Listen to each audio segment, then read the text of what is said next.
In transformation equations, we just transform the location which is defined in one frame to another frame. In this figure, we can see that we have 5 frames U, A, D, B, C, and we just want to visit to this origin, and we have two paths to go. First one is from U to A to D, and second one is U to B, B to C, and C to D.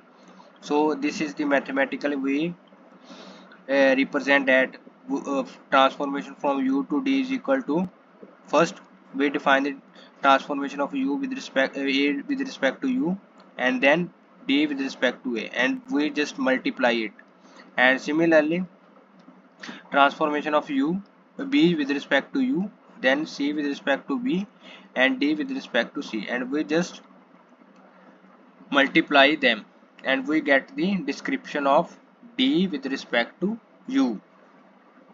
And this is the also transformation, but in this figure we know that the description of A with respect to U, and A with respect to D, and B with respect to U, C with respect to B, and C with respect to D. And for that we just use the inverse transformation, which we will discuss in the previous video.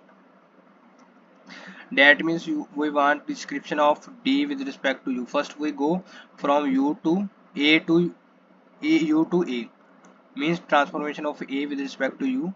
Then here we know the opposite direction, so that's why we just inverse it. D A with respect to D, inverse transformation.